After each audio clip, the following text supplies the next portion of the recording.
안녕하십니까. 오늘 사회를 맡은 지방자치인재개발원 원내교수 정종필입니다.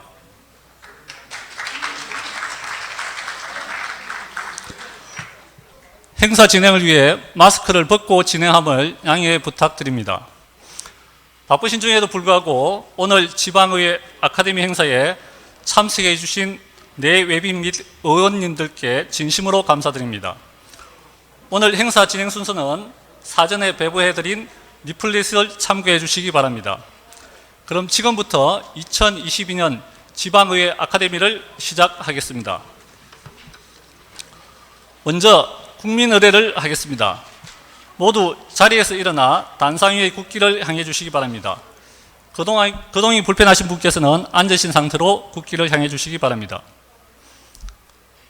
국기에 대한 경례.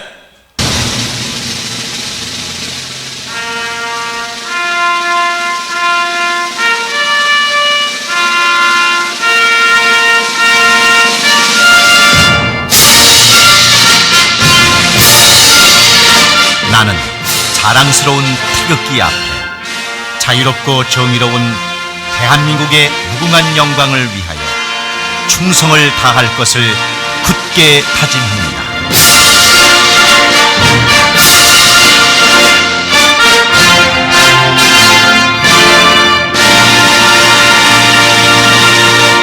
바로 이하 국민의례는 생략하겠습니다. 모두 자리에 앉아주시기 바랍니다. 이어서 이번 지방의회 아카데미 행사에 참석해 주신 주요 내외빈들을 소개해 드리겠습니다. 내외빈께서 일어나 인사를 하시면 박수로 화답해 주시기 바랍니다. 김병준 전 제20대 대통령직 인수위 지방균형발전특별위원장님 참석하셨습니다.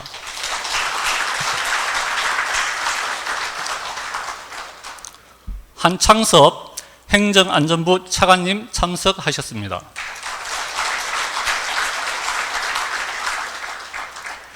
이만규 대구광역시의회 의장님 참석하셨습니다.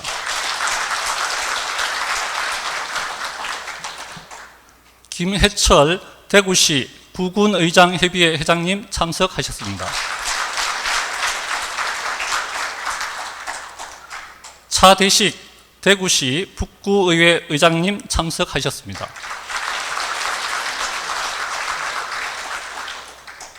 심재연 경상북도 영주시의회 의장님 참석하셨습니다. 김재문 대구시 동구의회 의장님 참석하셨습니다. 이충도 대구시 남구의회 의장님 참석하셨습니다. 박희관 제20대 대통령직 인수위 지방균형발전특별위원회 위원님 참석하셨습니다. 장세철 인수위 지방균형발전특별위원회 자문위원님 참석하셨습니다. 마지막으로 오늘 행사를 주관하는 지방자치인재개발원 류임철 원장님입니다. 이상으로 주요 내외빈 소개를 모두 마치겠습니다. 다음은 한창섭 행정안전부 차관님 인사 말씀이 있겠습니다. 박수와 함께 차관님을 모시겠습니다.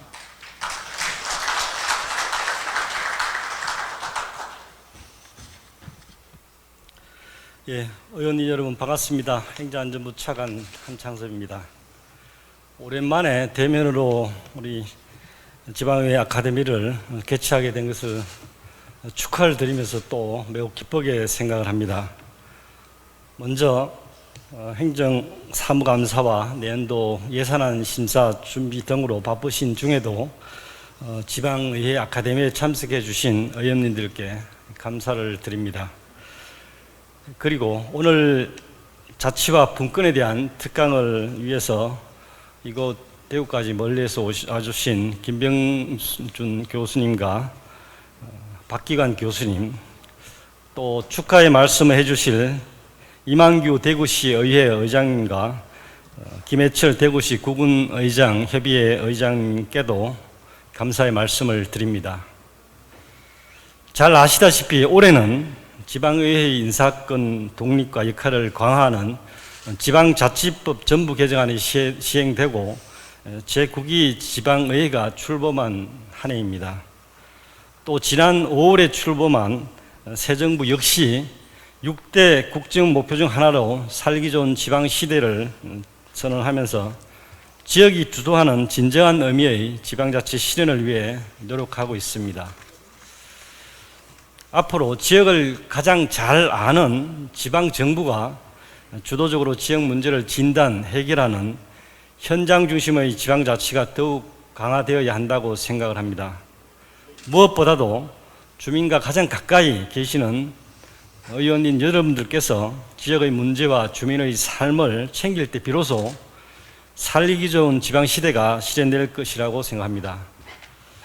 행정안전부는 이러한 의원님들의 역할을 지원하고자 금년 초에 지방의회 전담 연수기관인 지방의전연수센터를 개소하고 3대 권역별로 지방의회 아카데미를 운영해 오고 있습니다. 특히 금년도에는 새 정부 출범과 제9기 지방의회 출범에 맞추어서 제20대 대통령직 인수위 지역균형발전위원회 위원장님을 역임하신 김병준 교수님과 위원으로 활동하신 박기관 교수님의 특별한 강의를 마련하였습니다. 이번 특강을 통해서 새 정부에서 분권과 자치가 왜 중요한 국정기조의 하나로 강조되고 있는 것인지, 그리고 자치 분권을 통한 균형 발전을 어떻게 달성할 것인지, 그리고 나아가 이를 위해 지방의회 의원으로서의 해야 할 역할에 대해서 생각해 보는 소중한 시간이 되시길 바랍니다. 그리고 의원님들의 성공적인 의정활동을 위해 선배 의원님의 경험과 노하우를 들어보는 시간도 마련했습니다. 마지막까지 많은 관심과 참여를 부탁을 드립니다. 새 정부 출범과 함께 시작한 지방시대라는 무대에서 여기 계신 제9기 지방의회 의원님 여러분들께서 바로 그 주인공이 되리라고 확신하고 있습니다. 저희들은 앞으로 지방의전연수센터가 운영하는 교육 프로그램이 여러분의 의정활동에 보탬이 될 수 있도록 최선을 다하겠습니다. 오늘 행사가 풍성한 성과를 가져오기를 바라면서 다시 한번 바쁘신 일정에도 오늘 지방의회 아카데미에 참석해 주신 의회 의원 여러분들께 감사를 드립니다. 여기 계신 모든 분들의 행복과 건강을 기원합니다. 감사합니다.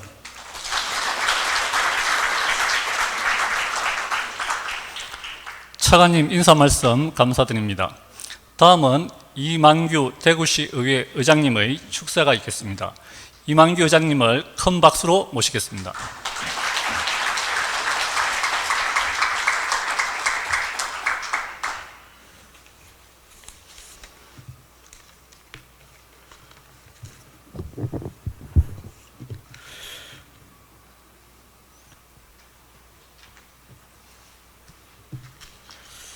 예, 반갑습니다, 의원님들. 오늘 새 정부 국정기조와 새로운 자치분권 시대의 지방의회 발전 방향을 논의하는 지방의회 아카데미가 열리게 된 것을 매우 뜻깊고 환영합니다. 한창섭 행정안전부 차관님, 김병준 대통령 인수위 지방균형발전 특별위원장님 함께 해주셔서 진심으로 감사를 드립니다. 지역 주도의 균형 발전을 대해 발표해 주실 박기관 상지대 교수님을 비롯해서 모든 발표자 여러분, 그리고 바쁜 일정 중에도 대구까지 귀한 발걸음을 해주신 부산, 경북, 경남 시도의 광역 기초위원님, 그리고 대구 시의원님과 김해철 구군의회 의장협의회장님을 비롯한 구군위원님들 여러분 진심으로 감사를 드립니다. 지방의 의원들은 주민의 고충과 다양한 민원, 각 지역의 과제와 행정, 미래 비전까지 발로 뛰면서 누구보다 열심히 챙기는 지방의 전문가들입니다. 더욱이 32년 만에 전부 개정된 지방자치법을 바탕으로 지방분권 2.0 시대를 성공적으로 안착시켜 나가야 하는 시대적 책임과 소명을 안고 임기를 시작했습니다. 물론 인사권은 독립되었으나 조직 구성에 대한 권한이 없어 스스로 조직을 늘릴 수도 없고 부족한 정책 지원관 등 여러 아쉬움도 있습니다. 현재 국회에 계류 중인 지방의회 법안부터 빠른 시일 내에 본 심사가 이루어지도록 바라겠습니다. 새 정부가 추구하는 국정기조 그리고 그동안 강조해온 지방분권 균형 발전의 성공을 위해서도 지역 일꾼 지방의회의 역할이 매우 중요할 것입니다. 이 자리가 성공적인 지방의회를 위한 해안을 공유하는 시간을 되기를 바라겠습니다. 여기 계신 의원님들의 열정과 지혜를 모아 완성도 높은 지방자치, 진정한 지방분권의 새 전기를 힘차게 열어갈 수 있기를 기대합니다. 다시 한번 참석해 주신 모든 의원님들께 감사드리며 지방의회의 애로사항과 향후 과제에 대해 지방의원님들과 중앙정부 그리고 전문가 여러분과 소통할 수 있는 자리가 자주 마련되기를 기원드리겠습니다. 늘 건승하십시오. 감사합니다.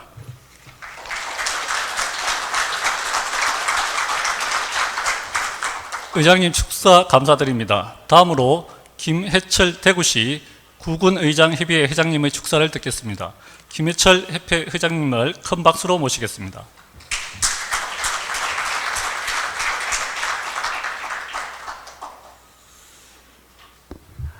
네, 반갑습니다. 대구시 구군협의회 회장, 의장협의회 회장 김해철입니다.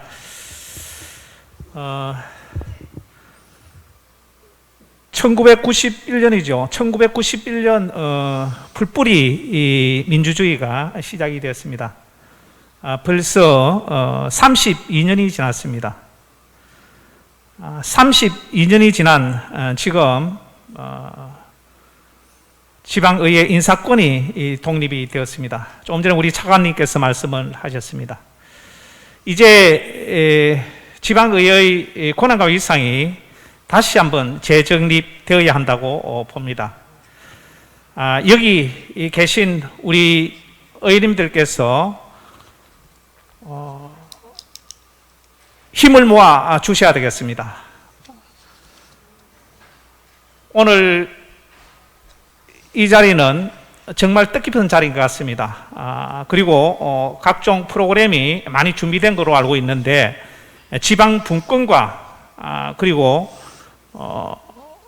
청렴 등 각종 운영 프로그램이 있는 것으로 알고 있습니다. 오늘 이 행사 준비를 위해서 많은 일에 수고를 해주신 우리 여기 담당자님 너무 감사드리고 무엇보다도 우리 지역균형발전 특별위원장님이신 우리 김병준 위원장님 함께 자리를 또 해주셨고 업무에 바쁘신데도 불구하고 우리 한창석 행정안전부 장관님께서도 함께 자리를 해주셨습니다. 그리고 박기관 교수님, 여러 내빈 여러분 정말 감사합니다. 우리 영주시의회 의장님, 그리고 우리 동구 의장님, 그 다음에 우리 남구 의장님, 대구시 남구 의장님까지 함께 해주셨습니다. 너무 고맙습니다. 무엇보다도 우리 부산, 경남, 울산, 경북, 대구 지역의 우리 의원님들 진심으로 환영합니다. 오늘 강의를 잘 들으시고 또 궁금한 점은 우리 교수님께 많이 여쭤보시고 왕성한 의정활동에 보탬이 될 수 있도록 기대 바랍니다. 아무쪼록 오늘 2022년 지방의회 아카데미 다시 한번 축하드리면서 여러분 오늘 유익한 그런 시간 되시기 바랍니다. 감사합니다. 예, 축사 감사드립니다. 다음은 오늘 참석하신 모든 분들과 함께 기념 촬영을 하도록 하겠습니다. 행사장 여건과 참석 인원을 고려하여 테이블별로 2회에 걸쳐 촬영을 진행하겠습니다.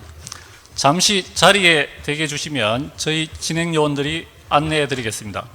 먼저 김병준 위원장님 등 네 외빈께서는 진행 요원의 안내에 따라 자리로 이동해 주시기 바랍니다.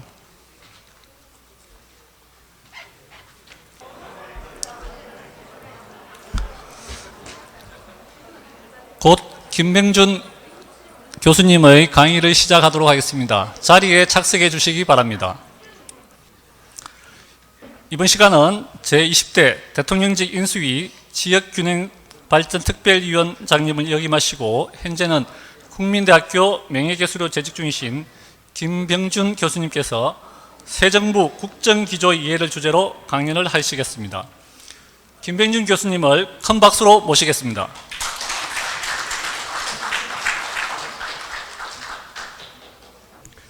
예, 안녕하십니까. 김병준입니다. 다시 인사드리겠습니다.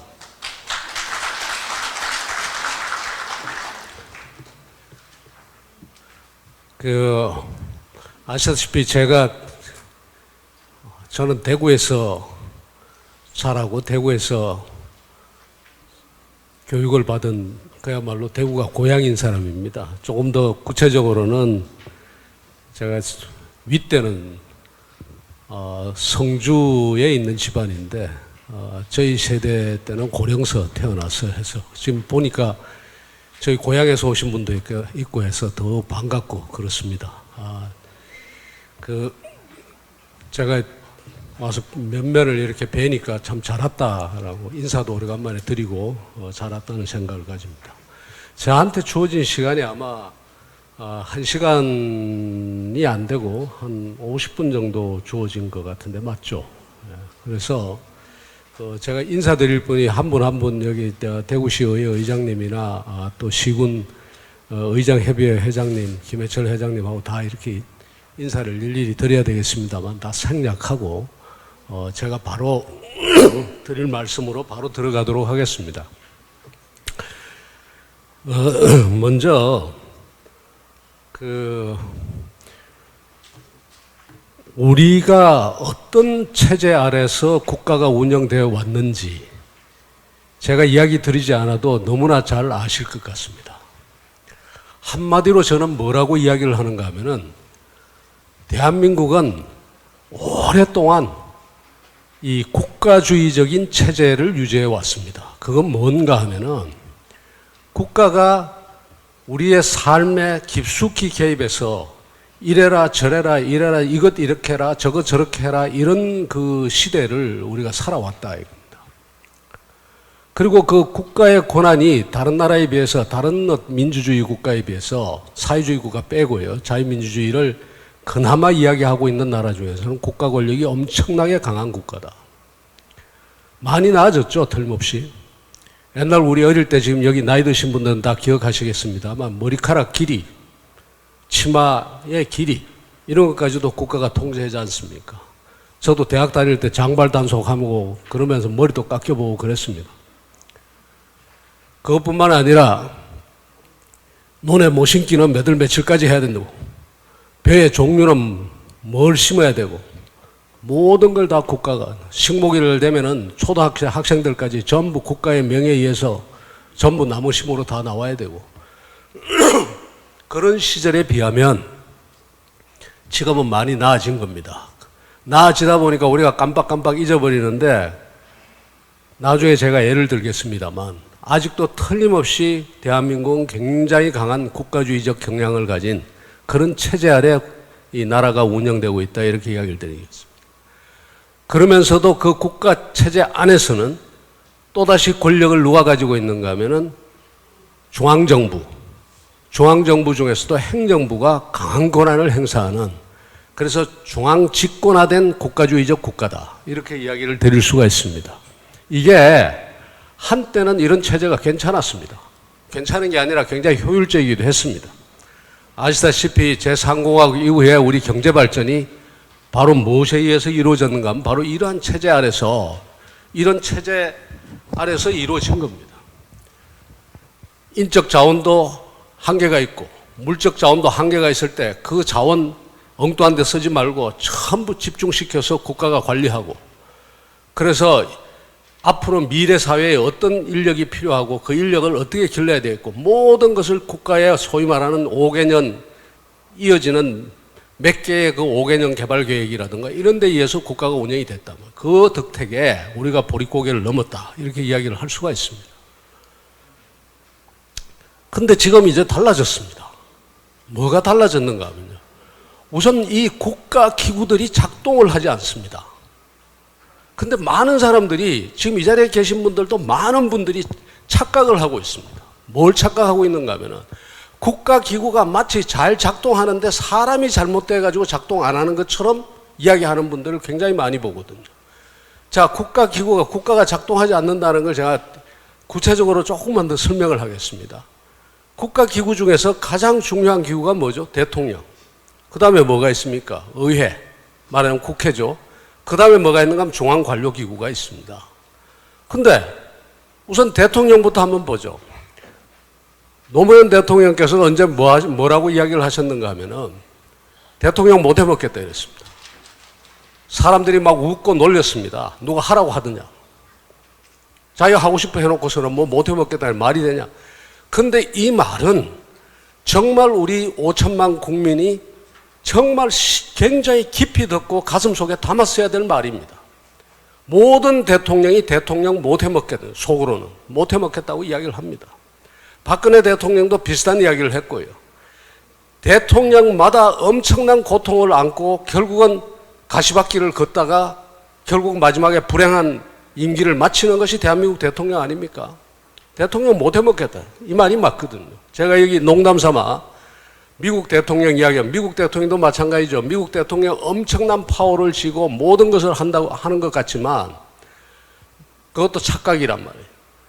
아이젠하워 대통령이 당선이 됐을 때 그 앞에 전임자가 누구였는가 하면 트루만 대통령이거든요. 트루만 대통령이 대통령 사무실을 자기가 이 사무를 보던 오발 오피스, 대통령 집무실을 떠나면서 그 오발 오피스의 대통령 책상 위를 척 쳐다보면서 하는 말이 있어요.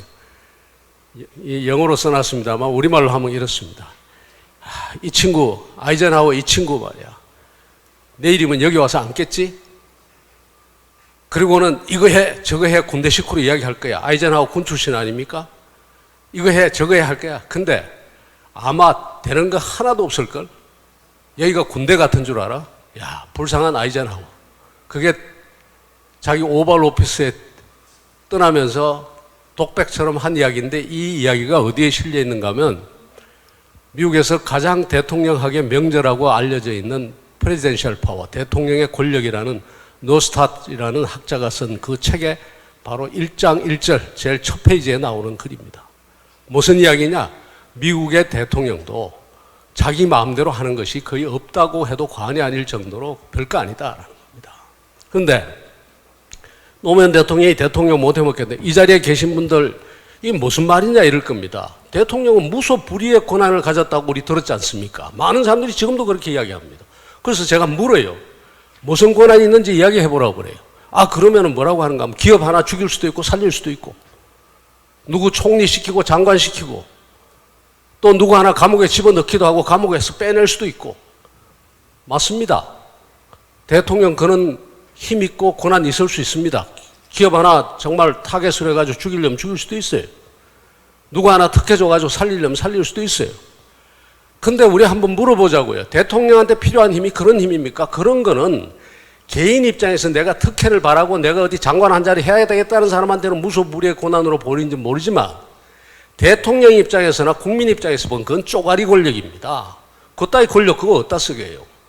그게 아니고 대통령한테 필요한 힘은 우리 국가가 필요로 하는 대통령이 가졌으면 하는 힘은 뭔가 하면 노동개혁을 할 수 있는 힘, 인력 양성 체계를 완전히 바꿀 수 있는 힘, 자본시장을 바꾸고 교육개혁을 하고 연금개혁을 하고 그런 거 할 수 있는 힘, 이게 대통령한테 필요한 거 아닙니까?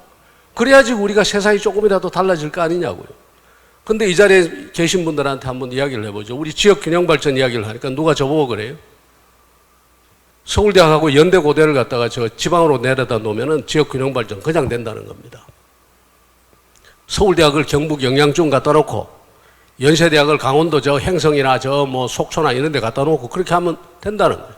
제가 뭐라고 그랬는지 아십니까? 대통령 10명이 가서 탄핵을 당해도 그건 안 됩니다. 그리고 소용이 없어요. 서울대학 가가지고 경북 영양에 보내놓으면 나머지 남은 대학, 이화여대가 서울대학이 되고 한양대학이 서울대학이 되고 서강대학이 서울대학 되죠. 그거 옮긴다고 그게 뭐가 됩니까? 아무런 의미도 없다고요. 그러니까 대통령이 균형발전과 관련해서도 정말 한정된 권한을 가지고 있고요. 지금 민노총, 저가 어떤 사람들 굉장히 불만을 가지고 여러 소리 많이 합니다만 그 노동개혁을 할 수 있는 힘이 우리 대통령한테 있을까요? 그런 힘 없습니다. 게다가 툭 하면 여소야대에 그 다음에 국회의원 중간에 총선 지나고 나면 국회의원들도 전부 가가지고 새로운 권력, 여당 국회의원들조차도 새로운 권력 앞으로 다 줄 서버려요. 남아있는 대통령부터는 대통령 인기가 대체로 떨어지거든요. 이 권한이 힘이 없으니까 일을 잘 못하니까 인기가 떨어진다고요. 떨어지면 전부 다 가지고 자기가 다 여당 안에 야당이니 그래가면서 등 돌리고 나가는 게 그게 대통령입니다. 법안 하나 통과시키는데 여러분들 얼마 걸린지 아십니까? 행정부 공무원 책상 위에서 출발한 법안이 국회를 통과해서 집행 단계에 이르는데 평균 35개월이 걸립니다. 인수위 때 시작한 법안이 내임덕에 들어갔을 때나 통과되는, 그것도 통과된 것만 그렇지 통과 안 된 거 다 합치면은 이거는 그 연한은 뭐 60개월이 될지 얼마가 될지 모르겠어요. 자, 이런 대통령입니다. 그러니까 우리가 아는 대통령하고 실제로 대통령의 힘은 다르다라는 겁니다. 장관 하나 임명해요. 장관 임명해서 뭐 하게요? 장관 보고 일하고 일을 시켜야 되는데 장관이 시켜봐야 장관이 일을 할 수가 없다고요. 법안도 통과 안 되고 이해관계자들한테 치이고 그런 게 대통령이다. 그래서 대통령 못 해먹겠다는 이야기가 나올 수밖에 없는 지금 현재의 상황, 체제 이런 것이다라고 제가 이야기를 드리는 겁니다. 자, 그러면 국회는 어떻죠? 국회 제대로 일한다라는, 일 못한다는 거 여러분들 다 아실 겁니다. 그런데 제가 드리고 싶은 이야기는 딴 이야기입니다. 국회가 왜 일 못하는데 그러는데 전부 사람들이 뭐라고 하는가 하면 국회의원들이 잘못돼서 그렇다는 겁니다. 그래서 물갈이 하면 달라질 거래요. 제 말씀은 뭔가 하면 물갈이 해도 안 달라집니다. 저 국회는. 이수진 장군, 세종대왕, 안중근 의사가 다 들어가도 국회는 저 모양 저 꼴입니다. 왜 그런지 한번 논리적으로 한번 잠깐만 이야기할까요? 국회라고 하는 것은 여기 지방의회도 있고 다 의회 구도라 있지만 우리가 주의해야 됩니다. 특히 국회라고 하는 것은 의회 구도라고 하는 것 자체가 이거는 이미 농경시대의 유물입니다. 제가 이야기하는 것이 아니라 모든 미래학자와 오늘날의 의회를 고민하는 사람들이 농경시대의 유물. 왜 농경시대의 유물이라고 그러느냐? 국회는 의사결정 속도가 빠르겠습니까? 느리겠습니까? 의사결정 속도가 느릴 수밖에 없습니다. 의회는. 싸우고 대립하고 밀고 당기고 심의하고 숙고하고 그게 의회지. 의안을 있는 대로 컨베이어 벨트에 실어가지고 옛날에 유정이 하듯이 전부 손들고 거수기 노릇하는 그건 국회가 아니고 의회도 아니죠. 그런데 우리 사회에서 발생하는 문제가 얼마나 많이 발생하는지 그 수를 한번 생각해 보십시오. 농경사회에서는 우리 사회에 발생하는 정책 문제가 농경사회에서는 정말로요. 초기 국회가 처음에 의회제도가 도입될 때는 1년에 상정되는 법안의 수가 불과 수십 개, 초기 산업시대 때도 1년에 상정될 법안의 수가 겨우 많아봐야 100개, 200개입니다. 지금 우리나라에 지금 이 순간에도 우리가 안고 있는 국가가 해결해야 될 문제가 도대체 몇 개라고 생각하십니까?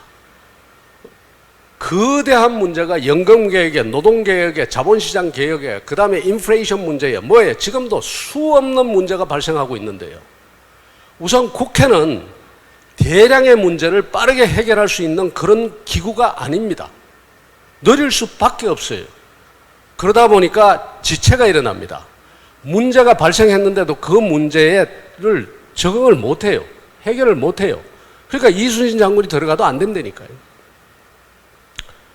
지금 현재 국회의 상정을 기다리는 법안의 수가 몇 개인지 아십니까? 지금 현재도 16,000개의 법안이 지금 상정을 기다리고 있습니다. 16,000개예요.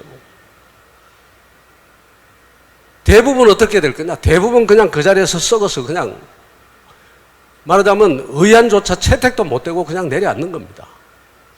그게 오늘날의 국회다. 국회는 그래서 이것은 굉장히 시대적인 한계를 지닐 수밖에 없는 것이 국회. 특히 중앙정부의 국회다라고 하는 이야기를 제가 드리는 겁니다. 그 다음에 관료조직 어떨까요? 관료조직 더 말할 거 없죠. 관료는 느릴 수밖에 없고 의사결정에 속도를 내지 않고 그 다음에 책임을 다 어떻게 하든지 책임지지 않으려고 하는 것이 관료적 속성입니다. 이 자리에도 관료들 계십니다만 책임을 질 이유가 없어요. 왜냐하면 나도 관료고 사람인데 내가 굳이 책임지는 일을 책임지지 않는 일을 안아도 잘 풀릴 수도 있는데 왜 내가 굳이 책임을 지느냐. 뭐든지 새로운 것을 새로 만들어서 적극적으로 추진하는 이런 것이 떨어질 수밖에 없어요. 옛날에는 했습니다. 언제 했느냐. 아까 국가주의 시대 정말로 박정희 대통령 그런 양반들 있을 때는 했죠. 왜? 정권이 언제 끝날지도 모르고 18년, 20년 언제 끝날지도 모르고 정권이 보호를 해주니까 그 정권의 보호를 받으면서 관료가 자기가 책임을 지고 그 일을 하고 그 일에 따른 정권으로부터 보상을 받고 있는데 지금은 정권이 이쪽으로 갔다가 저쪽으로 갔다가 내가 괜히 말하자면 이 정권이 있는데 여기서 내가 앞서가지고 뭘 추진했다가 다음 정권 바뀌어버리면 내가 어떻게 될지 모르고 게다가 아차 순간에 보니까 고위직은요 사실은 수많은 고위직이 요즘은 형무소 담장위를 걷는 그런 형편입니다. 특히 권력에 가까이 가면 갈수록 청와대 어디 뭐 대통령 주변에 있으면 있을수록 한번 보십시오. 주변에 안 다친 사람들이 있는가. 그러니 점점 이 직업 관료들은 소극적으로 일할 수밖에 없어요. 자, 그러면 제가 이 이야기만 드릴게요. 제가 그 삼성에 있다가 정부에 와서 장관하신 분이 계신데 제가 굳이 이야기를 안 드리겠습니다. 그분 보고 삼성에 있을 때하고 장관이 됐을 때 뭐가 다르더냐 하니까 하는 말씀이 이렇습니다. 삼성에 있을 때는 미래를 생각하느라고 과거 생각할 시간이 없었대요. 그런데 관료 조직에 오니까 과거 생각하느라고 미래 생각할 시간이 없대요. 관료들은 기본적으로 미래를 생각하겠죠. 미래를 생각하는 게 아니라 과거를 생각하게 돼 있어요. 왜냐하면 매일같이 오는 게 뭡니까? 감사에다가 책임 묻고 감사원 감사에 총리실 감사에 무슨 감사에 내부 감사에 허구한 날 평가받고 감사받고 하는데 미래를 생각할 시간이 어디 있습니까? 그런데 그거 안 할 수도 없잖아요. 그러니까 이 조직이 거대하면 거대할수록 이거 목을 맨 자꾸 이렇게 그걸 한다고. 그리고 관료가 함부로 행동하지 못하게 법도 만들고 영도 만들고 지침도 만들고 규정도 만들고 규칙도 만들고 다 하잖아요. 여기에 매여서 꼼짝을 못하는 게 관료들입니다. 그러니까 자꾸 과거 생각하고 미래를 생각하지 않는 거예요. 두 번째 뭐가 다르더냐 하니까 삼성에 있을 때는 10개 일을 하면 9개 시시한 거 잘 못해도 하나 좋은 거 성공하면 그걸로 상무도 되고 전무도 되고 사장도 된다. 근데 관료 조직이 오니까 10개를 하는데 9개를 갖다가 대단한 걸 성공시켜 놓고 하나 어설픈 거 잘못해버리니까 그걸로 목이 날아가 버려요. 이런 인센티브 구조에 어떻게 말하자면 관료가 적극적으로 행정을 할 수 있어요. 그러니까 대한민국의 공무원들이 공무원 들어갈 때는 대한민국에서 최고 엘리트들이 들어갑니다. 9급이라도 다 시험 쳐고 들어가는, 시험 하나는 쳐서 들어가는 자리들. 그런데 관료조직에 들어가기만 하면은 세월이 가는 쪽쪽 뭐가 돼버린가 하면 인재의 요람이 되는 게 아니라 인재의 무덤이 돼버립니다. 제가 제 제자들 보고 그렇습니다. 진취적인 아이들 보고 될 수 있으면 빨리 나와서 관료조직에서 나와서 딴 거 하라고. 아차 하는 순간에 그 타성에 젖어가지고 우리 사회에 적응을 못해요. 나중에 퇴직하고 난 다음에도.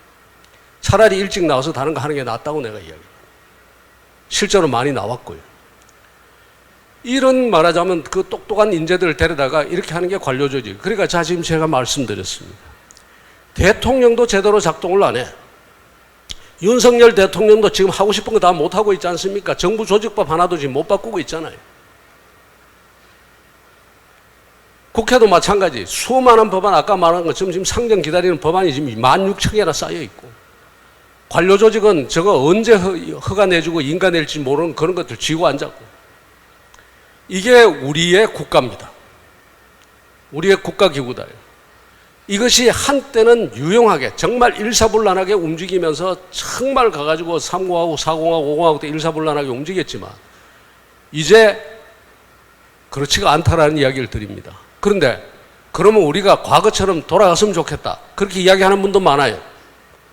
과거처럼 일사불란하게 움직일 수 있는 그런 체제로 딱 가서 다시 박정희 대통령 같은 사람이 나와가지고 쿠데타 비슷한 거 해가지고 일거에 그냥 귀찮은 것들을 싹 없애버리고 좀 그렇게 끌고 가면 되지 않을까? 그거는 이제 안 되는 거죠. 국민이 용납하지 않을 뿐만 아니라 우리 경제체제나 사회체제가 절대로 용납하지 않습니다. 왜? 세상이 바뀌었거든요. 세상이 바뀐 게요. 지금은 옛날에는 박정희 대통령 시대 때는 어떻게 했으면 됐는가 하면 가야 할 목표가 딱 정해져 있습니다. 남의 나라가 저렇게 갔으니까 우리도 따라가면 돼요. 그래서 일사불란하게 물적, 인적 자원들 통제하면서 쫙 갔거든요. 근데 지금은 어떤 세상인가 하면은 어디로 가야 할지를 모르는 세상입니다.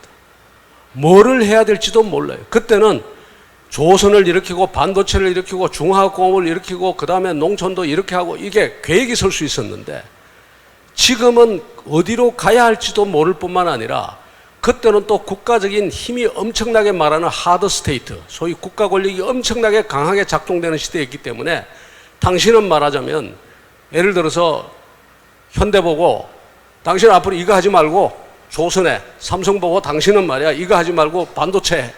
당신은 이거 하지 말고 저 섬유해. 이게 가능했는데 지금은 그게 가능하지가 않죠. 재벌들 보고 이거 해라 저거 해라 하다가는 나중에 그 재벌이 그걸로 손해를 봤으면 어떻게 됩니까? 손해를 보면 어떻게 되죠? 우선 그 재벌 자신이 아마 대주주들한테, 외국인 대주들한테 배임으로 걸려서 바로 감옥 갈 겁니다. 옛날에는 어떻게 했느냐? 그게 통했거든요. 조선에서 손해를 봤다.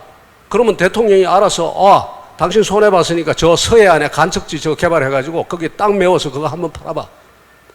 국가가 그 보상을 해줬다고. 지금은 국가가 보상을 해줄 수도 없어요. 그리고 재벌들 움직일 수가 없어요. 왜? 재벌들이 우리 재벌 같습니까? 아니면 대기업 우리 기업 같습니까? 아닙니다. 우리 주식시장에 지금 40% 50%를 다 외국인 투자자들이고 외국인 주주들이에요. 대기업들 다 50% 가까이 다 전부 어떨 때는 많을 때는 70%가 외국인 주주 소유예요.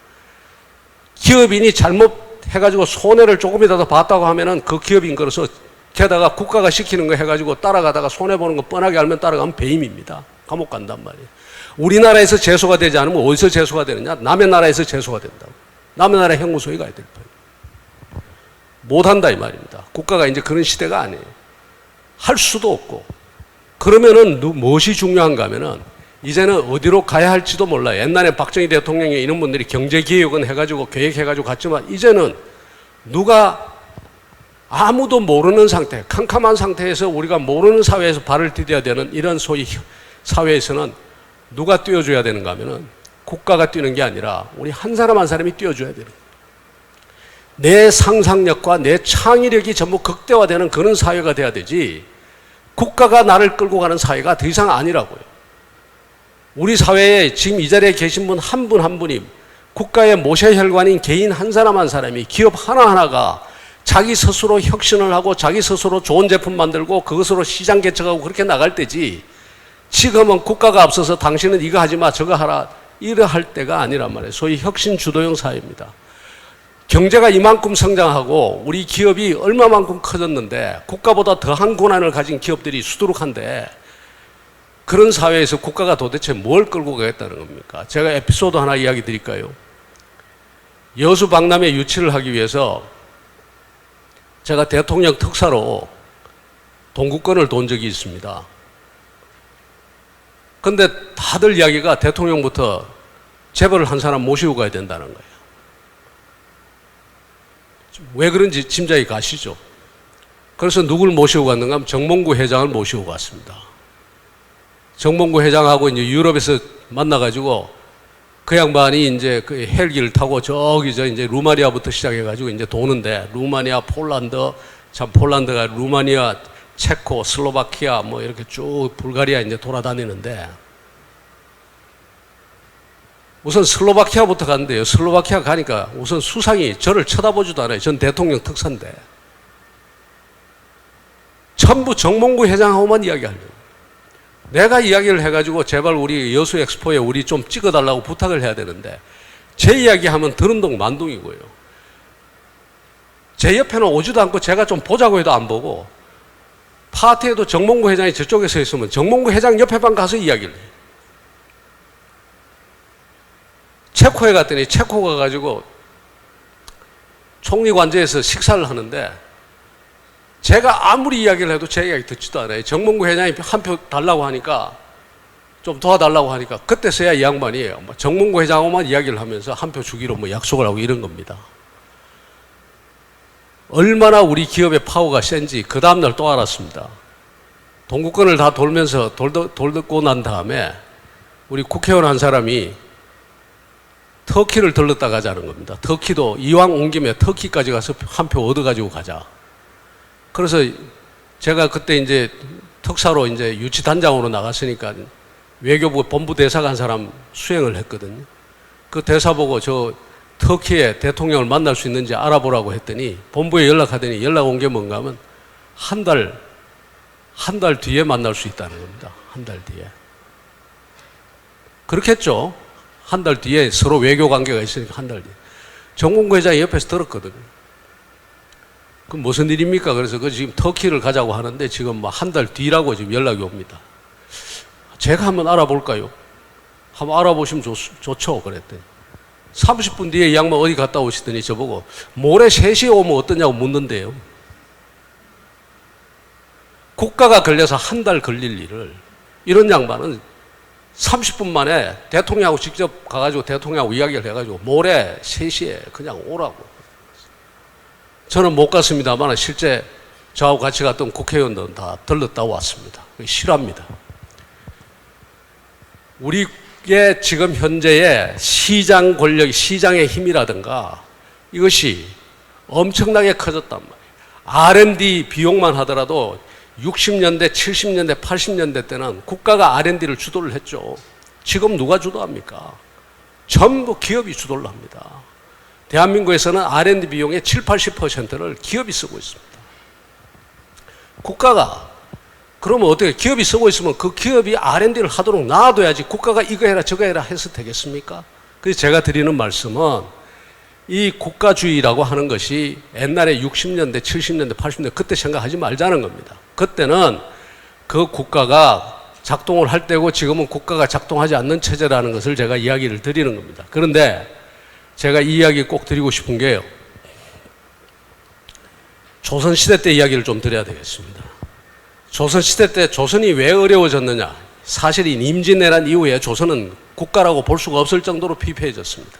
그럼 조선이 왜 그 모양이 되고 결국 그러다가 일본한테 망했는데 일본한테 나라를 뺏겼는데 왜 그렇게 어려운 생활을 하다가 나라를 뺏겼냐 하니까 여기에 계신 분들 다 아마 그렇게 대답하실 겁니다. 당쟁 때문에 나라가 망했고 세도 정치 때문에 나라가 망했고 대원군이 잘못해서 망했고 무슨 저 명성황후가 뭐 간섭을 해서 망했고 아니면 이완용을 비롯한 을사오적이 나라를 팔아먹어서 망했다.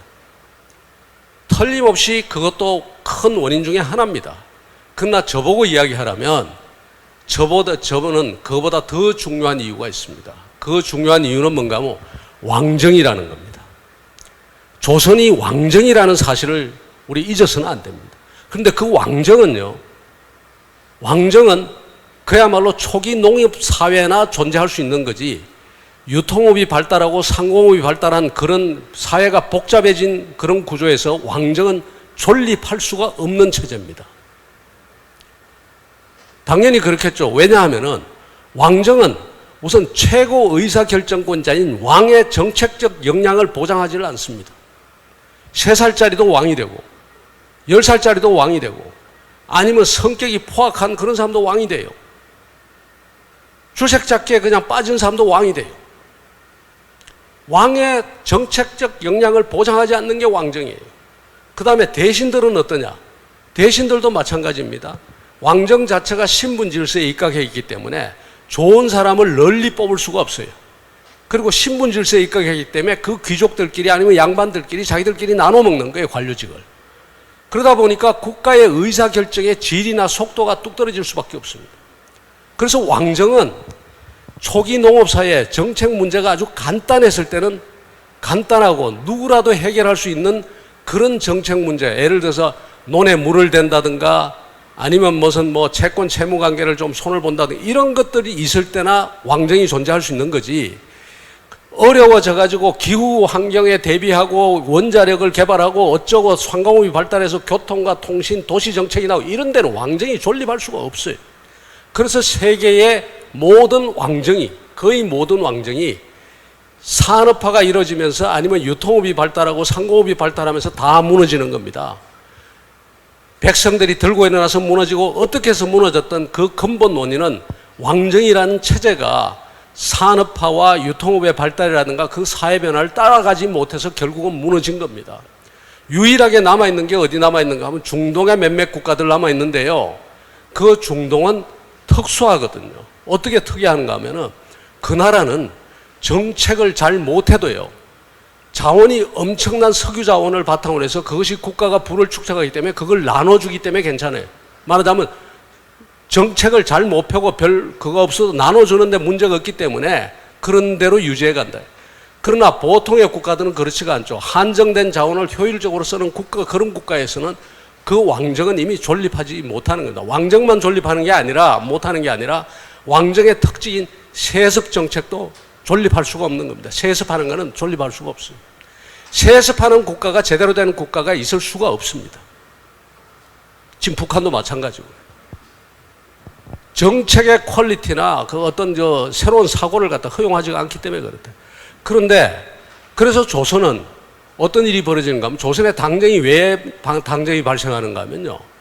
사람들끼리 당정 때문에 나라가 망했다고 하는데 당정 이전에 왕정이 있단 말이에요. 왕정이 이미 체제가 작동하는 체제가 아니었어요.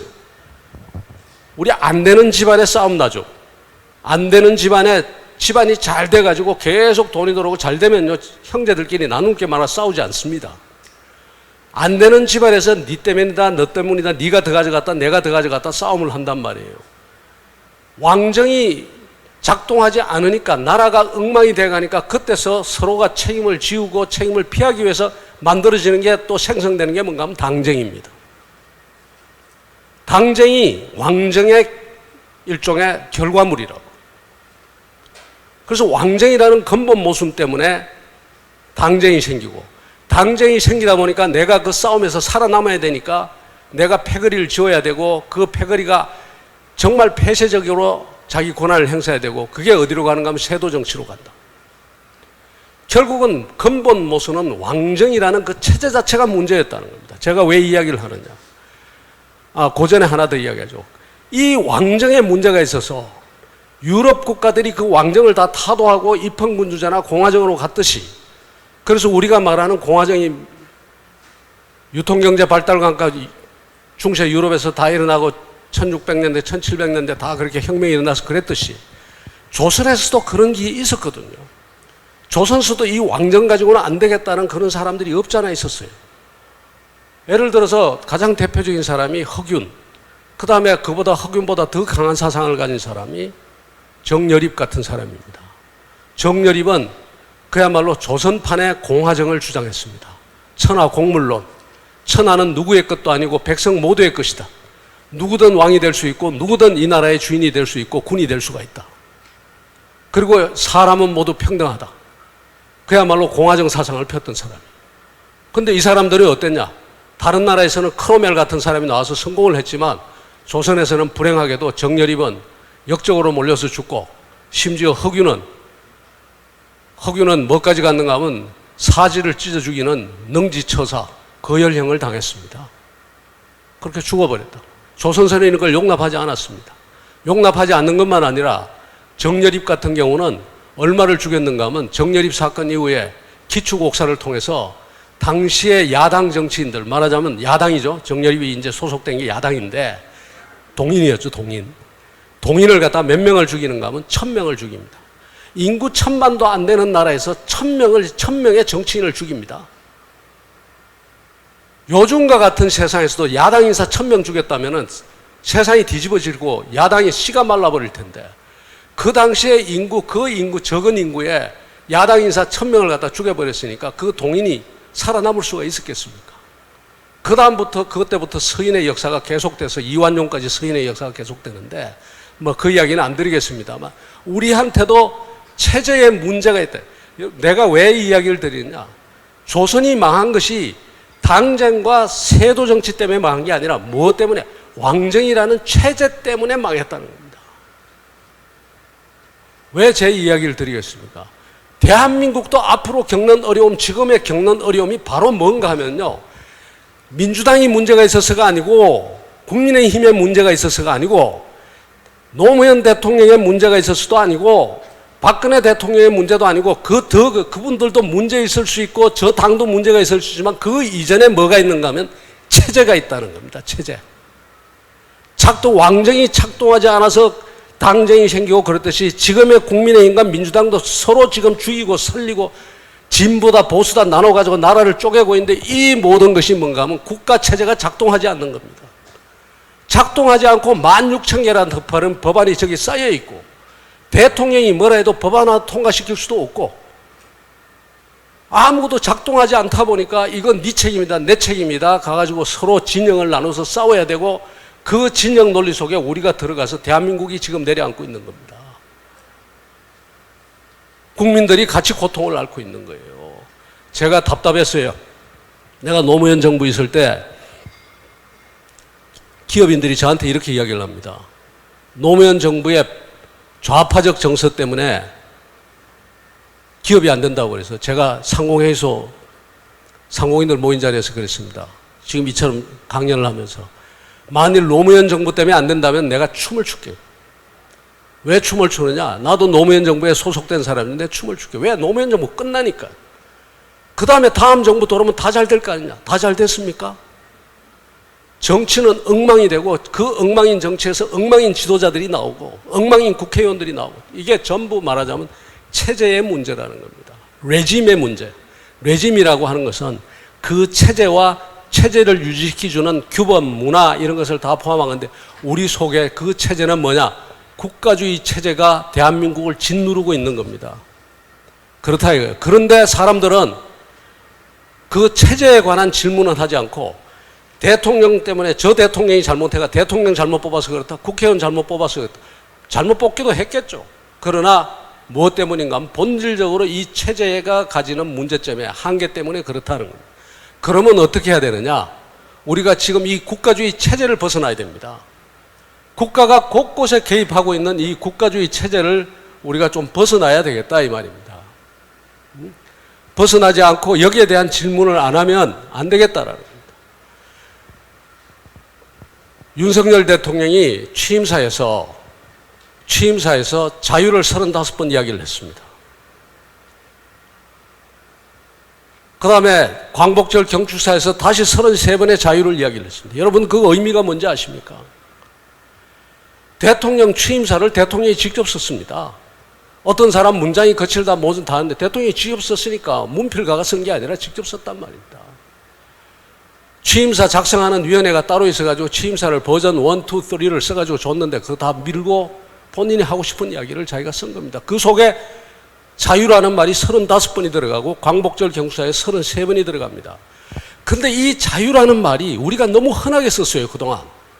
자유민주주의, 자유시장경제, 자유민주주의 온갖 쓰다 보니까 그 자유를 윤석열 대통령이 쓴 자유가 새롭게 우리 속에, 우리한테 가슴에 닿질 않고 있습니다.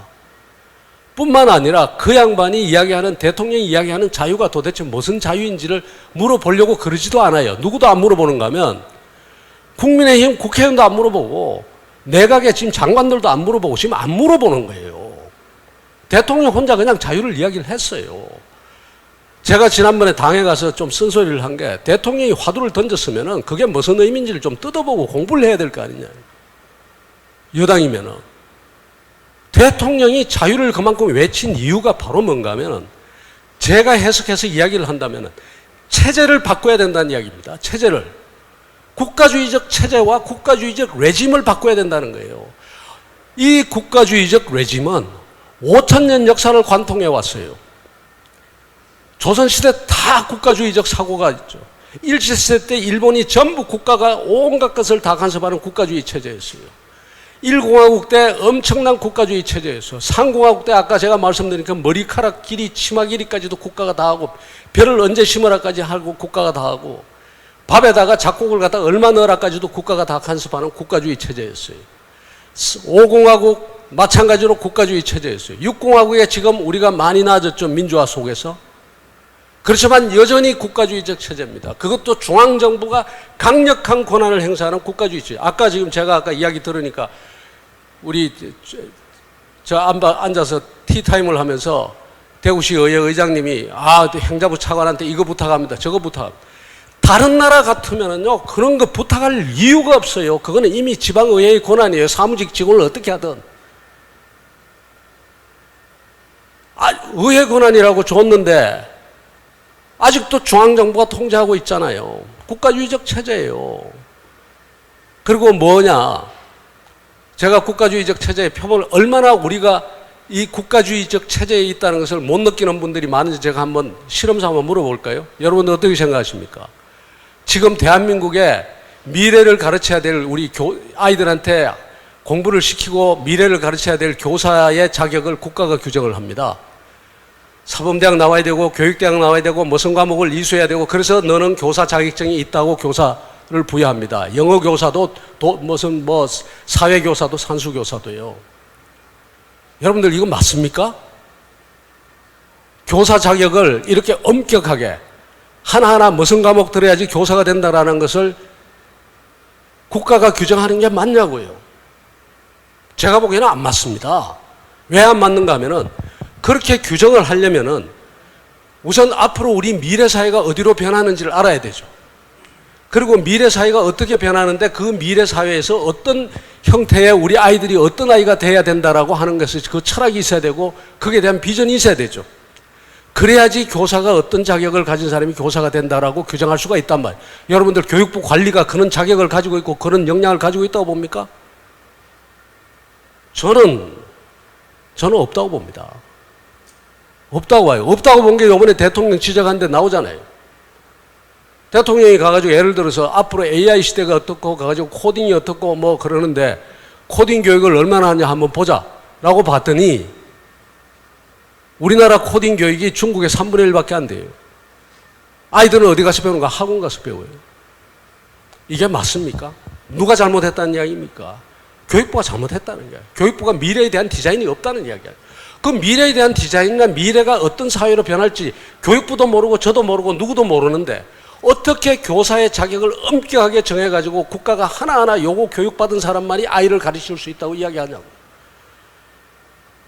미국에서 새로운 교육을 받아온 사람들이 지금 박사학위 소지자들까지 포함해가지고 직업을 못 구해가지고 지금 대학에서 강사하는 사람들이 수두룩한데 고등학교 교사 가라면 금방 갑니다. 왜 그런 말하자면 영어도 잘하고 그 다음에 미래교육도 받고 이런 사람들이 교사 자격증이 없다는 이유만으로 가가지고 교단에 고등학교 중고등학교 교단에 서지 못한다. 여러분들 이게 말이 됩니까?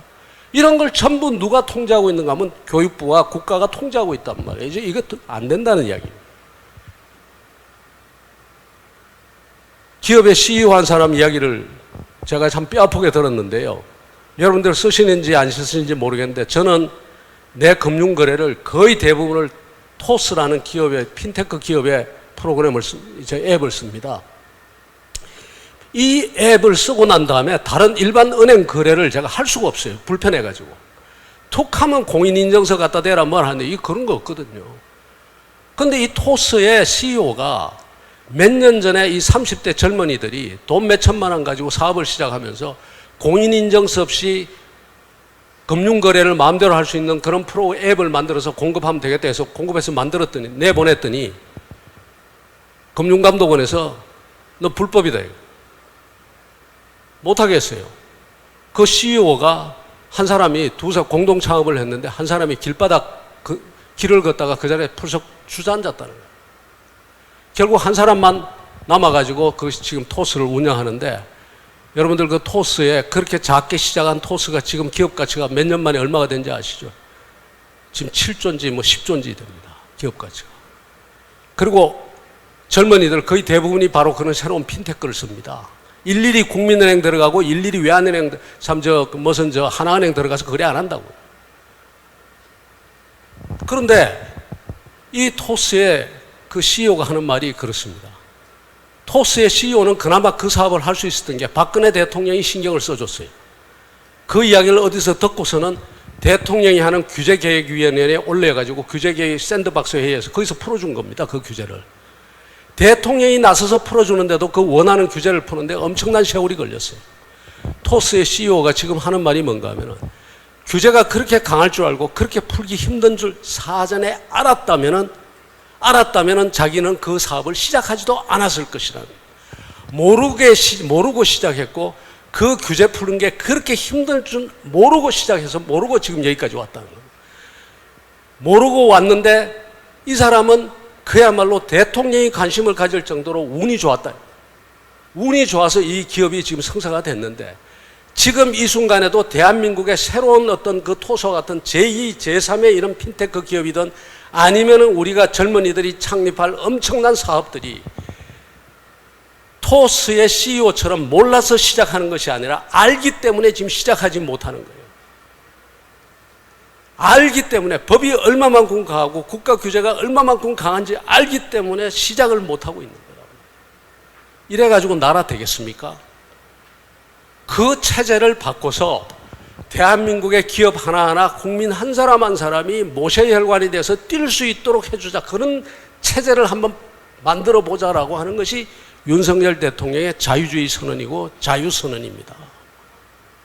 저는 이 자유선언이야말로 5,000년 역사의 레짐을 바꾸는 대단히 혁명적 선언이라고 이야기를 합니다. 다만 아쉬운 거는 지금 이 자리에 계신 분들이나 저나 뭐 다른 사람이 다 우리가 그 자유의 뜻을 곰씹어보지 않고 있다는 데 대해서 굉장히 유감입니다. 그래서 국회 가서도 의원들한테 제가 한번 쓴소리를 했고요. 제가 길게 이야기 드리지 않고 지방자치면 시간이 많이 갔으니까 좀 줄여서 하겠습니다. 곳곳에서 국가가 이렇게 간섭을 합니다. 국가가 간섭하는데 그러면 뛰게 해주려면 국가 권력은 어떻게 해야 되느냐. 우선 국가 권력을 줄여야 됩니다. 지금 규제도 대폭적으로 완화하고 교육에 관한 거, 뭐에 관한 걸 될 수 있으면 시장과 시민사회에 그 권한을 돌려줘야 됩니다.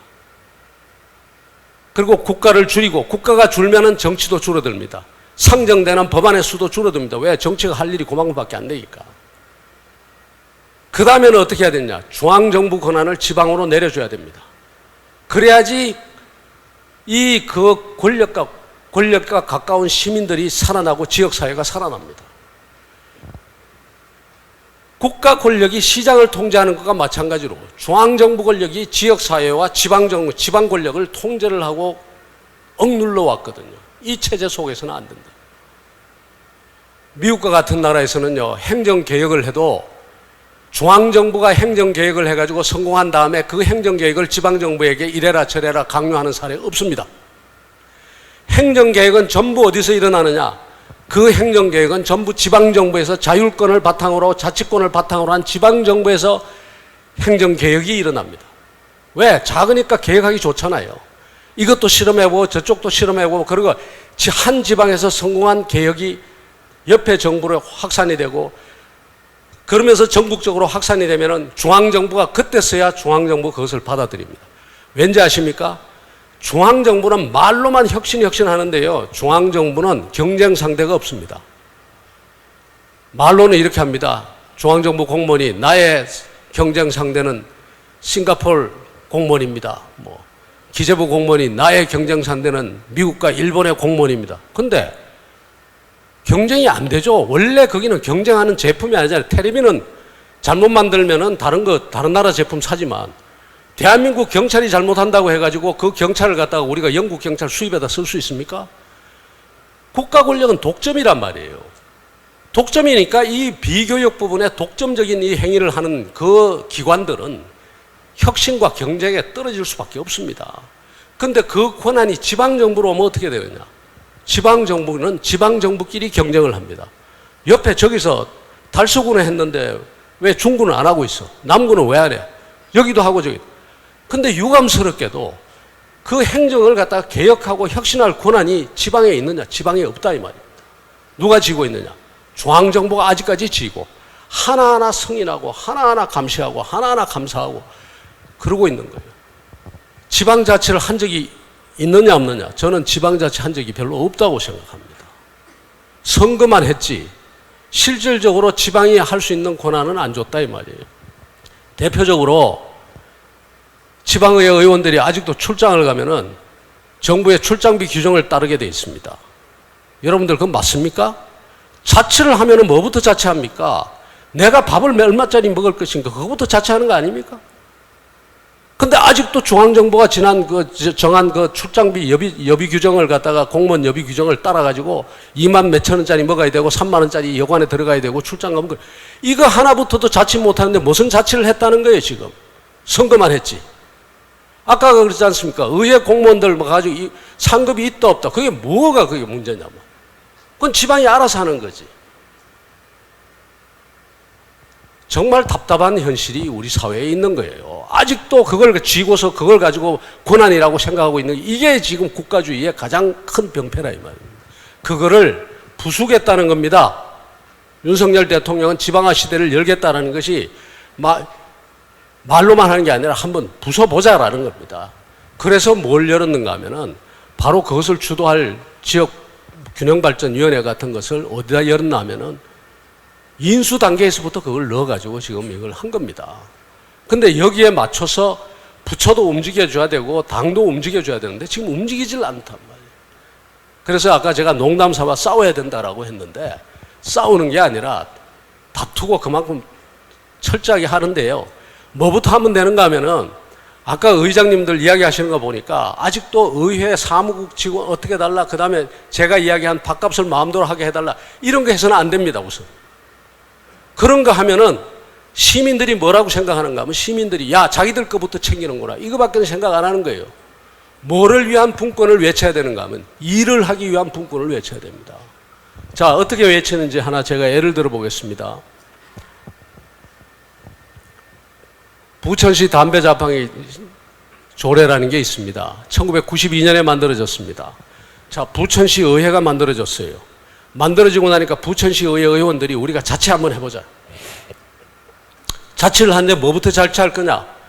주민들이 가장 답답해하는 건 뭔지 그걸 해결하자고 해서 찾으니까 당장에 학부모들을 중심으로 해서 뭔 안을 가지고 왔는가 하면 제발 애들 앞에 학교 앞에 담배 자판기가 막 널려 있는데 기억하실 겁니다. 옛날에 다 있었습니다.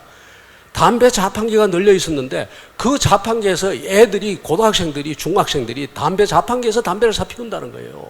유인 판매소 가면은 이제 안 되니까. 그래서 학교 앞에 있는 담배 자판기를 전부 철거해달라.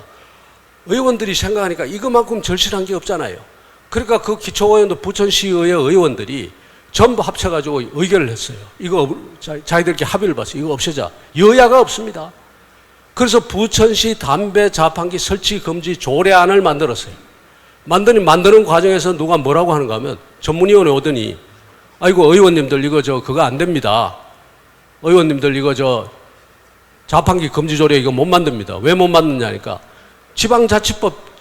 지방자치법에 의회는 조례를 제정하는데 그 조례는 법령의 범위 안에서만 만들어지게 돼 있는데 그 당시에 재무부가 영이 하나 있는데 재무부 장관이 만든 영이 있는데 그 영에 뭐라고 돼 있는가 하면 연초를 판매하는 자는 자동 판매기를 통해서도 연초를 판매할 수 있다 이렇게 돼 있다는 거예요. 그러니까 재무부 장관이 만든 영에 자동 판매기를 통해서 연초를 판매할 수 있다고 했는데 지방의회가 조례로 이걸 제한할 수가 없다는 겁니다. 자 그러면 대부분의 의원들이 어떻게 하는가 하면 이 자리에 계신 분들도 아마 많이 그럴 겁니다. 야 이건 법에 걸려서 안 된대. 그만하자. 문을 닫아버린다고. 부천시 의회가 장하다라고 하는 이야기는 그 의원들이 그날부터 뭐를 바꾸기 운동을 하는가 하면 재무부 장관 영을 바꾸기 운동을 합니다. 밖에 나가서 거리에서 주민들 전부 서명 받고요. 그 다음에 변호사협회 찾아가고 변호사협회 찾아가서 뭘 받는가 하면은 그 재무부 장관의 자동 판매기를 통해서 연초를 판매하게 한 그 재무부 장관의 영은 청소년 보호법에 청소년은 유해한 환경으로부터 보호돼야 된다는 그 조항과 배치된다라는 의견을 받아내고 의학협회로부터는 청소년이 흡연이 얼마만큼 청소년의 건강에 해치는가 이걸 받아내고 전국적인 운동을 하면서 재무부 령 바꾸기 운동을 합니다. 6개월 만에 재무부 장관이 항복하고 결국 영을 바꿉니다. 어떻게 바꾸냐? 연초를 판매하는 자는 자동 판매기를 통해서 연초를 판매할 수 있다. 다만 지방자치단체의 조례로서 일을 제한할 수 있다. 지방자치단체가 그 조례를 획득할 수 있는 권한을 얻은 겁니다. 그런데 권한을 만들었어요. 만들고 나니까 그러면 조례가 통과되는데 조례 통과되는 날 온 신문이 전부 야단이었습니다. 부천시 의회 장하다 막 이랬는데, 그런데 조례가 통과되는데 담배 자판기가 철거가 안 돼요. 왜 철거가 안 되냐? 당시의 지방자치법에는요, 지방자치단체는 벌칙을 제정할 권한이 없습니다. 과태료도 자기 마음대로 정할 권한이 없어요. 그러니까 과태료도 못 매기고 벌금도 못 매기니까 담배 자판기가 철거될 리가 있습니까? 그러니까 성인 출입업소를 빼놓고는 다 안 된다고 했는데 철거 안 되는 거예요. 결국 그거 가지고 또다시 부천시의회 의원들이 국회 앞에서 데모하고 해가지고 결국 뭘 얻어내는가? 지금 현재 지방자치법에 규정된 그 조항입니다. 지방자치단체도 조례로서 1,000만 원 이하의 과태료를 부과할 수 있다는 그 조항을 넣게 됩니다. 이게 부천시 의회가 당시에 그 지방의회 의원들이 만들어낸 역사적인 사건입니다. 이게 청주시의회가 정보공개 조례를 만든 것도 마찬가지입니다. 중앙정부가 절대로 안 된다는 것을 결국은 대법원까지 가서 그 부천시가 이겨가지고 결국은 부천시 정보공개 조례가 만들어졌는데, 지금 보십시오. 그 조례가 만들어지고 난 다음에 대한민국이 어떻게 됐습니까? 부천시에서만 담배 자판기가 없어졌습니까? 아니죠. 부천시만 담배 자판기 없어진 거 아니죠. 전국적으로 지금 다 없어진 겁니다. 담배 자판기가 성인 출입업소 제외하고는 다 없어진 겁니다. 부천시에서 만든 그 담배 자판기가 나라를 바꿨습니다. 나라를 바꿨다고요. 그래서 제가 부천시의회가 당시 마지막 보고서에 뭐라고 썼는가? 동네 안에 국가가 있다라고 했습니다.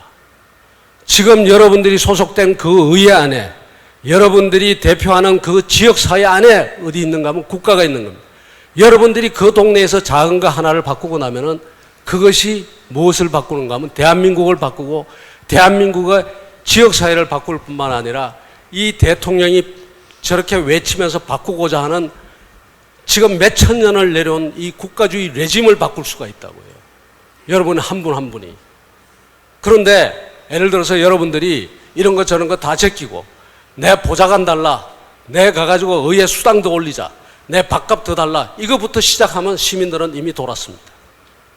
시민들이 가장 가려고 하고 가장 절실하게 요구하는 것이 뭐냐를 싸워서 권한 없다고 이야기하지 마시고 그 권한을 쟁취하라는 이야기입니다. 절대로 지방자치는 그냥 발전하지 않습니다. 여러분들 영국의 지방자치가 그냥 발전한지 아시죠? 지금 제가 이 사진을 일부러 넣었는데요. 이것이 바로 뭔가 하면 1921년에 있었던 영국의 소위 말하는 레이트 레벨리온, 지방세 반란입니다. 지방세 반란은 뭔가 하면요, 영국의 포플라라는 대구로 치면 구입니다. 그 구가 있었는데 그 구의회 의원들이 불공정한 지방세가 일률적으로 부과가 되니까 자기들은 못 사는 지역인데 왜 이렇게 우리가 다른 잘 사는 지역하고 같이 부과를 하느냐 해가지고 우리한테 차별을 달라고 하니까 런던시가 못한다고 하고 영국 정부가 못한다고 하니까 시의회 의원들이 나가가지고 주민들을 하고 운동을 하다가 안 되니까 이 시위를 한 겁니다. 시위를 하는데 앞에 뭐라고 썼는가 하면은 We go to the prison. 우리는 감옥으로 갑니다. 우리가 의회 앞에서 데모를 하고 우리가 의회하고 거기서 분쟁이 생겨가지고 우리가 마찰이 일어나면 우리를 투옥시켜라. 우리는 그렇지만 이 지역 주민들에게 불공정한 이런 것은 못 참겠다 해서 레이트 리벨리온 1921년에 지방세 반란을 일으키는데요. 결과적으로 어떻게 됐냐. 이 지방의회 의원들이 전부 전원 투옥이 됐습니다. 임신한 그 여의원이 한 사람이 있었는데 그 사람은 경찰이 뺐는데도 이 임신한 여성 의원이 자기 스스로 자기도 예외가 되지 않겠다고 감옥으로 들어갑니다. 이 사람들이 감옥으로 들어간 바람에 영국 전체가 뒤집어졌습니다. 의회 의원 전원이 감옥에 가니까 결국은 어떻게 됐는가 하면 이 지방세 제도가 바뀌었습니다. 영국의 지방자치라고 하는 것도 그야말로 이런 싸움과 투쟁과 그 다음에 인고의 세월을 거쳐서 지금 오늘날의 지방자치 모범국으로 간다는 사실, 이걸 잊어서는 안 된다라는 겁니다. 차라리 안 했으면 안 했지. 내가 이 지금 현재 체제에서 가지고 중앙정부에 만들어 놓은 그 틀 속에서 내가 그냥 가서 내 지위만 유지하면 된다. 이 생각 같으면 이런 생각 가지고서는 우리 지방 분권 하나도 발전하지 않고 그 다음에 이 중앙정부가 막강한 권한을 가지고 온 지역사회를 규제하고 온 기업을 규제하고 하는 그 국가주의 체제, 이 국가주의 체제는 어떤 체제냐? 제가 감히 이야기하는데 대한민국의 미래를 가로막는 체제입니다. 이 체제가 우리의 앞날을 막을 것이다. 저는 그렇게 봅니다. 그것을 부수는 것은 동네 안에 국가가 있다. 여러분들이 있는 그 자리에서 의미 있는 일을 찾아서 해주시는 데 있다. 이렇게 생각합니다. 제가 말씀을 빨리 드리라고 드릴 이야기를 다 못 드렸습니다만 대충은 드린 것 같습니다. 감사합니다.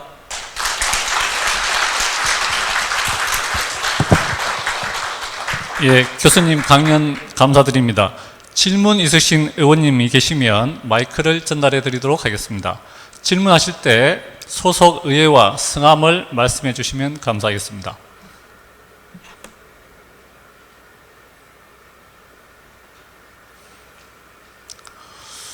예, 교수님이 아주 맹쾌하게 강의를 해주셔서 질문이 없으신 것 같습니다. 네, 이것으로 강연을 마치겠습니다.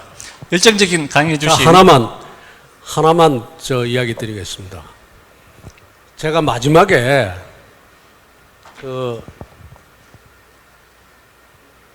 이문열의 당신들의 천국이라는 저 이야기를 들었는데 제가 왜 지금 오늘 가서 왜 투쟁 이야기를 하고 무슨 투쟁이라기보다는 싸움 이야기를 하는가 하면요. 일을 안 합니다. 그러니까 의미 있는 일을 안 해요. 자, 시도지사들한테도 제가 몇 번을 이야기했어요.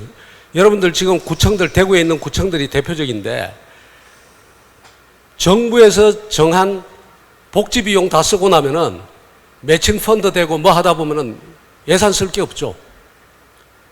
인심은 누가 쓰는가 하면 정부가, 중앙정부가 막 법 만들어가지고 자기들 인심 쓰고 그 지출의 의무는 누가 또 나눠서 지는가 하면 지방정부가 나눠서 씁니다.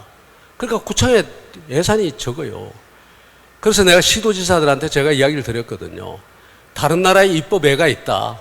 미국 같으면 Unfunded Mandate Reform Act라는 게 있는데 그게 뭔가 하면은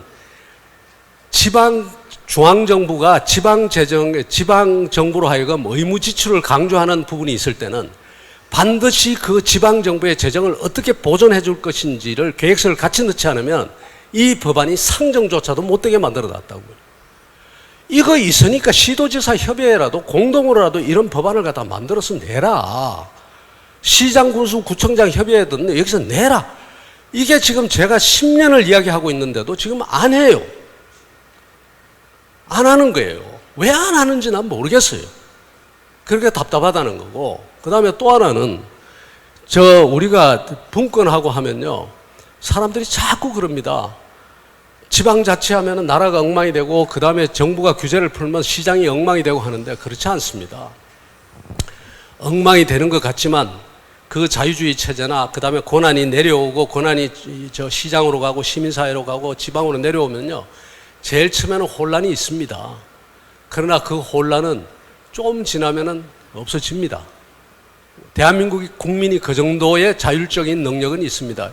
이문열의 당신들의 천국 다 보셨겠습니다만 안 보신 분은 한번 영화를 보시거나 소설을 읽거나 한번 보십시오. 거기 보면 엄석대라는 독재자가 사라진 교실이 독재자가 사라지고 난 다음에 교실은 엉망이 됩니다. 엄석대 앞에서는 꼼짝도 못하는 애들이 엄석대가 가고 나니까 반장 서로 하겠다고 그냥 머리 내밀고 수업 시간에도 장난치고 엉망인데 선생님이 거기에 대해서 매를 대지 않습니다. 매를 대지 않고 가만히 놔뒀더니 3개월, 2개월, 3개월이 지나면서 아이들이 어떻게 되는가 하면 아이들 스스로 우리가 이래서 안 되겠다라는 그 정신에서 민주적 질서 아래 학교 안에 민주적이고 자율적인 질서가 자리 잡아가는 겁니다. 엄석대가 있을 때 독재 질서나 중앙집권에서 강력하게 누르는 그 질서가 아니라 시민사회와 지방의회와 지방자치단체장들이 어우러져서 만들어내는 자율적인 질서가 얼마든지 지금보다도 훨씬 더 효율적이고 강한 그런 체제로 우리 사회에 성립할 수 있다. 그 이야기를 드리려고 제가 우리들의 일그러진 책을 하나 소개했습니다. 감사합니다. 예, 우리 의원님들 주민들을 위해서 열정적으로 활동을 하실 텐데 그 열정적인 모습을 직접 보여주신 김병준 교수님께 감사를 드립니다. 열정적인 강의해 주신 김병준 교수님께 다시 한번 큰 박수 부탁드립니다.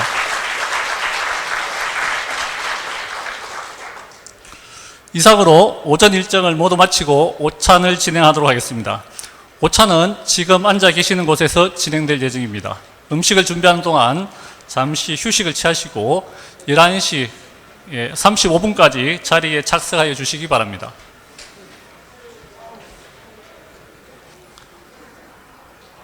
곧 오찬 행사를 시작하도록 하겠습니다. 자리에 앉아 주시기 바랍니다.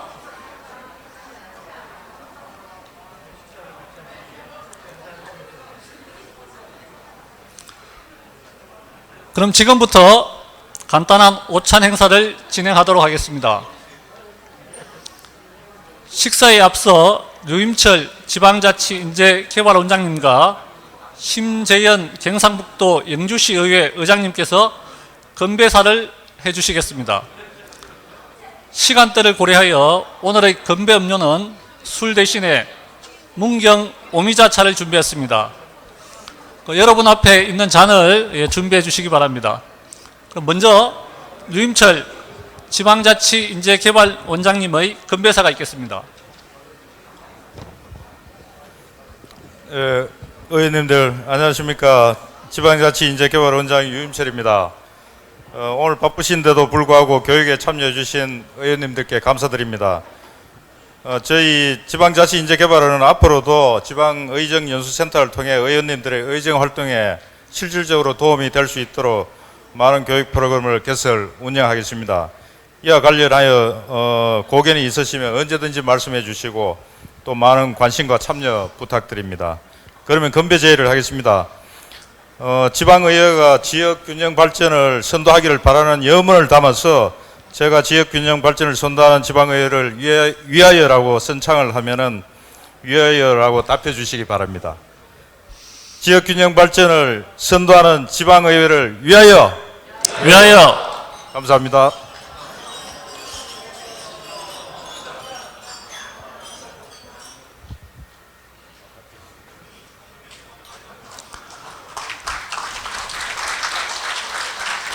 류임철 원장님 건배사 감사드립니다.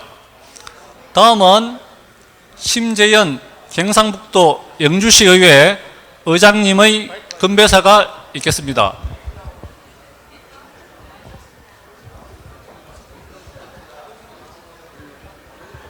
예, 안녕하십니까. 선비의 고장 영주시 의회 의장 심재현입니다. 오늘 이렇게 오찬을 같이 하게 된 귀한 분들과 자리를 같이 하게 돼서 영광으로 생각하고 감사의 말씀을 드립니다. 오늘 또 우리 한상섭 우리 차관님 그리고 임철 우리 개발원장님 정말 감사를 드리고요. 우리 지방 이 아카데미 이 자체가 우리 의원들의 역량 강화를 위하여 마련된 것으로 알고 있습니다. 오늘 기점으로 해서 우리 의원들의 지방의회에 엄청난 힘이 실리고 여러분들에게 많은 양분의 역량을 지식을 얻어가는 기회가 되리라고 생각을 합니다. 예, 저희는 영주는 지난 5년간 저희들이 엄청난 세계적인 계획을 유치해서 9월 30일부터 10월 23일까지 영주 세계 풍기인삼 엑스포를 유치를 해서 개최를 합니다. 여러분 의원님들 영주에 오셔서 인삼의 기운을 느끼시고 의정 활동하시는데 많은 힘이 되도록 저희들이 배려를 할 테니까 참석을 꼭 해주십사 부탁을 드리고요. 우리 영주 세계 풍기인삼 엑스포를 홍보를 좀 하고 싶어서 이렇게 말씀을 드렸습니다. 오늘 다른 것보다도 제가 여기에서 이렇게 자리에서 건배를 할 수 있는 그런 기회를 주신 여러분들께 다시 한번 감사를 드리고요. 특히 대구시의 지역구를 둔 의장님들 오늘 이 자리에서 뵈니까 너무 감사드리고 존경스럽습니다. 예, 제가 오늘 이 짧은 시간, 귀한 시간에 여러분들과 같이 이 정을 나누는 건배사를 하겠습니다. 건배를 제의하겠습니다. 대구, 경북, 경남, 부산, 울산 이 모두의 발전을 위하여! 위하여.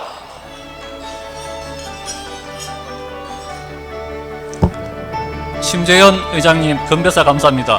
이상으로 오찬 행사를 마치겠습니다. 오전부터 강의 들으신다고 고생 많으셨습니다. 모두 식사 맛있게 하시고 다가도 즐기시면서 여러 의원님들과 편하게 소통하시는 시간 되시기를 바랍니다. 오후 강연은 13시부터 시작됩니다. 오찬 맛있게 즐기시고 12시 50분까지 자리를 정돈해 주시기 바랍니다.